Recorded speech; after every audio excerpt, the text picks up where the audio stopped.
Alrighty guys, so what does the brand new Morbius movie have in common with Here's Johnny the Shining? Literally no other content creators are talking about this, and I'm going to talk about this. Maybe they are, but I haven't heard about it. This is something that I found out myself after having watched the movie. I like to be the first. Let's talk about this. So, yeah, Morbius was a thing, right? Me and my girlfriend and her kids, we went to go see this movie. Now, look, we had heard the rumors. I especially had heard the rumors that this movie didn't do so well in the cinemas. But hey, we gave it a go anyway, and I walked in there as unbiased as humanly possible. I gave it amazing fresh eyes to see this thing for the very first time. You know, what's the word? I mean, I was unbiased. I guess that's the proper terminology, right? I looked past everything that I'd heard about it. Now, I didn't spoil it for myself. I didn't look into any of the storyline, but I did hear about the potential feedback from it, right? But anyway, I walked into there with open eyes, and yeah, it's starring Doctor Who and Jared Leto. I just found that photo. That was really, really cool.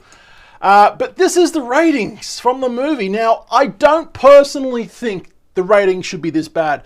Rotten Tomatoes, 17%.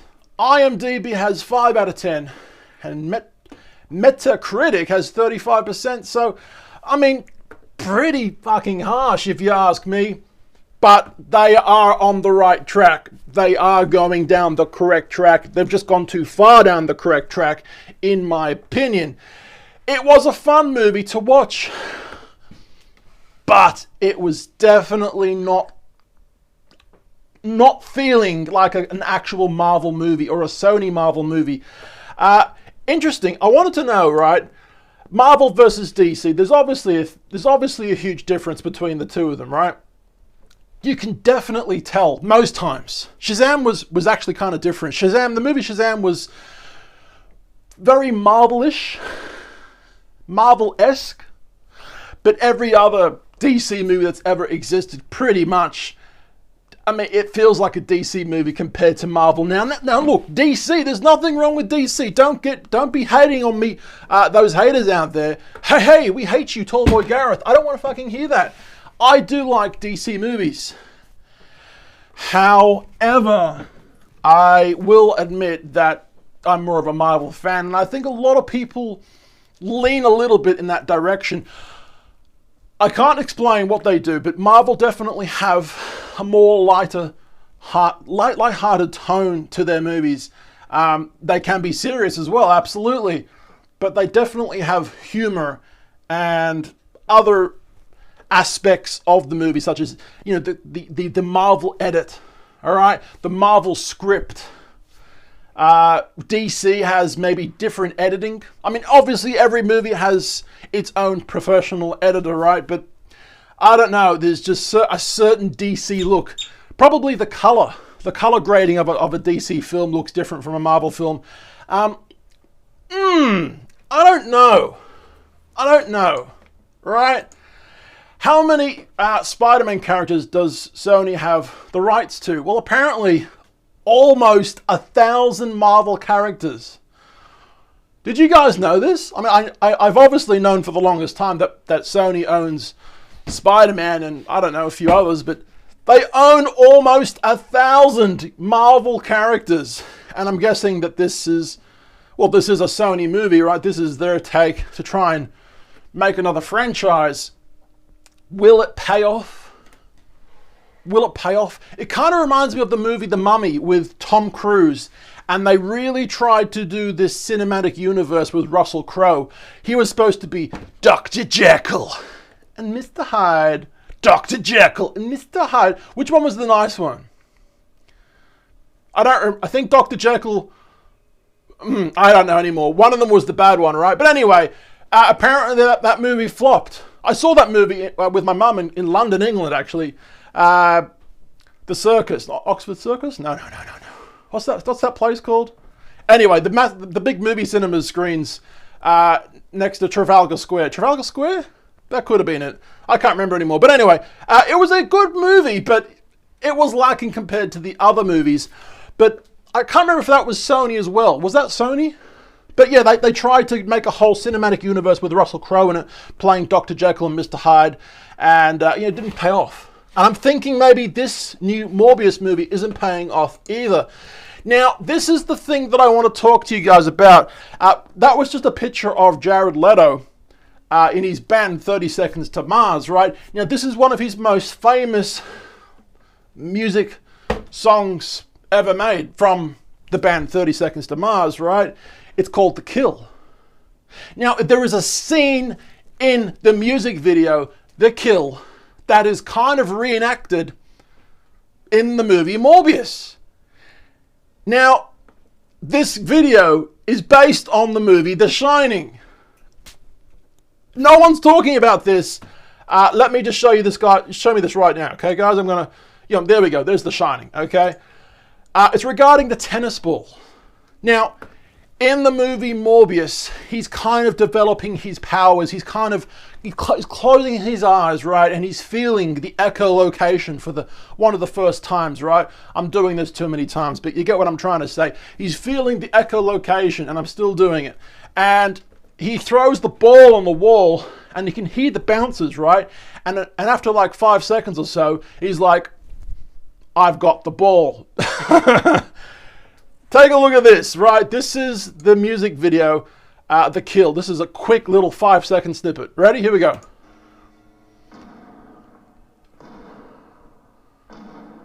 He's throwing the ball on the wall, just like he did in Morbius. That was Jared Leto throwing that ball, all right? One more time for you people that are like, oh, that's interesting.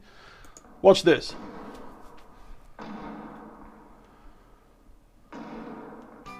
Now, that was obviously a reference to the movie The Shining. They did that in the movie The Shining.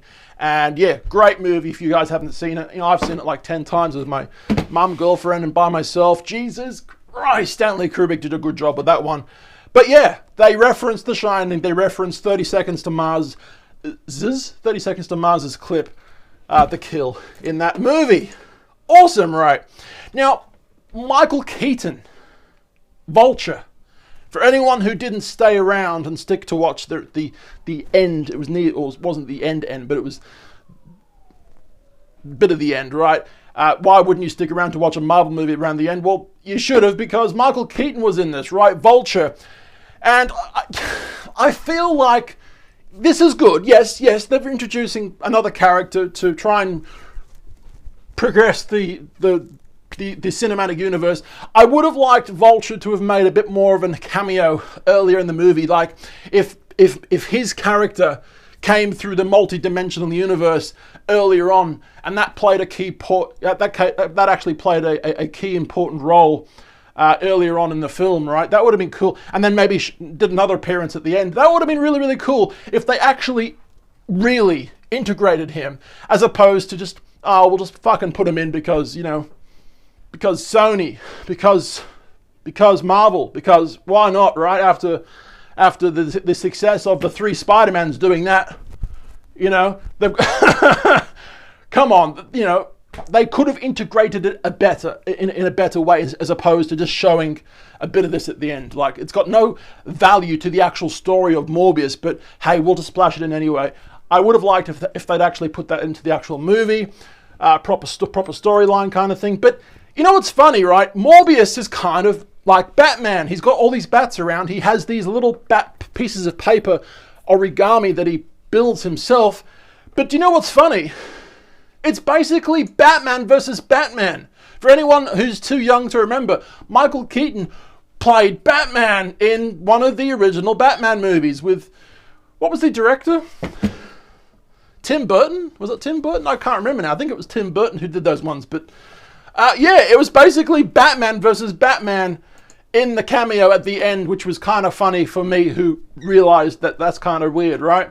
Morbius, me thinking during the whole movie, like, Morbius is more like Batman than Batman is Batman. Yeah?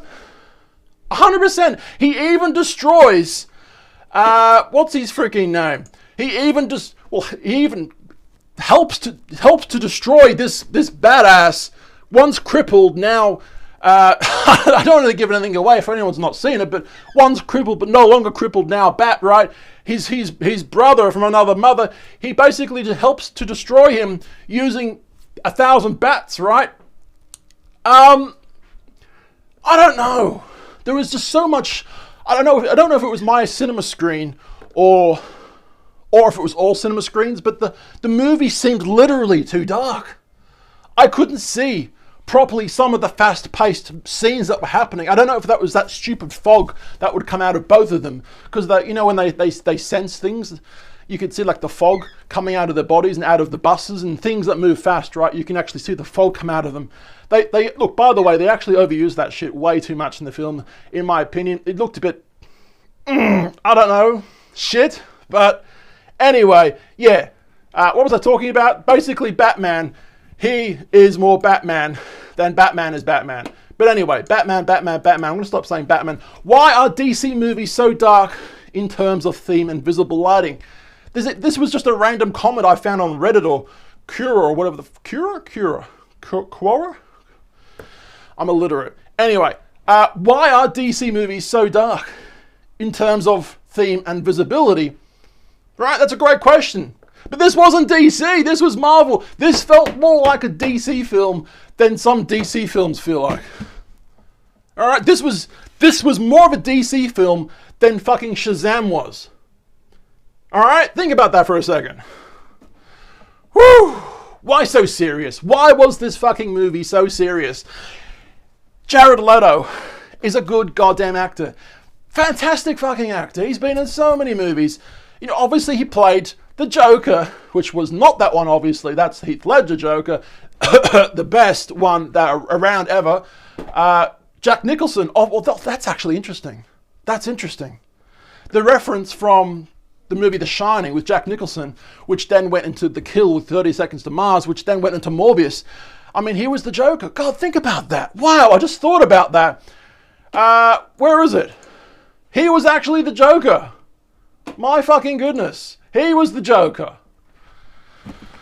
I just thought of that right then on the spot. It's a kind of a weird coincidence. And of course, he's Batman. That's so strange. Anyway, yeah. Why was the movie so serious? It could have had a bit more of a lighthearted tone to it. Jared Leto is usually a good actor, but he just felt his acting skills were not allowed to flourish like they usually do in his other movies, right? Did he overdo? That's another question. Did Jared Leto, hang on, we'll get to that in a second. Did he overdo this character? Fucking maybe, but anyway, I'm just saying, he's obviously a great actor, but his acting role in this movie, that's not the movie, but you get what I'm trying to say. His acting role in this movie was a bit... Next. Was he told by the people in charge, the producers, the director, was he told by everybody to calm the fuck down? Because isn't he famous for like literally pranking people on set, literally staying in the same character during the whole making of a film? Like he did in Suicide Squad, apparently. Didn't he like give Margot Robbie a dead fish or something like that, I heard? Or dead rat or something like that? I can't remember, but he kept like pissing people off in the studio as they were filming Suicide Squad, right? Because he was constantly the Joker when the camera still wasn't filming. Like he was the goddamn Joker constantly, right? It's like everyone told him, Jared, take a fucking chill pill, man. Lower the fucking tone. I mean, that's basically what we've got with this movie. I don't think it deserves this rating. But yes, it is on the right path. So basically, one more thing that I wanted to say was, PG rating versus R rating. Forget about Superman and Batman or Deadpool. Just the theme alone, PG-13 versus R. This movie, Morbius, was PG-13. PG-13? I don't think there's any other ratings other than that, but we'll just say PG, right? They could have made it an R rating. I mean, this is a fucking vampire movie. This is a goddamn vampire movie with dark themes throughout the majority of the fucking movie. I mean, there's two kids. in the start of the movie, right? Young 30 Seconds to Mars and young Doctor Who, apparently, they're fucking both crippled. Poor bastards. Those poor fucking kids, right? Gosh, what a dark themed movie. And at the very start of the movie, he's like, I'll get a knife and cut my fucking hand, make it bleed, and there you go, bats, come towards me. Come. The whole movie was a very dark-paced, slow-paced, very dark in terms of lighting and direction in terms of writing and color grading and the actual physical brightness of the fucking film. It was just so dark, and it wasn't the best movie, but at the end of the day, that's what it is. What do you guys think about the movie? Have you seen the movie? What do you think about the 30 Seconds to Mars and the Shining thing? Let me know in the comments down below, alright? We're on channel 2 where we make videos weekly. Number 1 where we do travel films all around the world. Instagram, Facebook, YouTube, Twitter, at TallBoyGareth. Give us a like and subscribe. Come on, guys. What time is it? It's like goddamn 1 o'clock in the morning and I'm making videos for you guys. I've been Tall. My name's Gareth and I'll see you beautiful people tomorrow. See ya.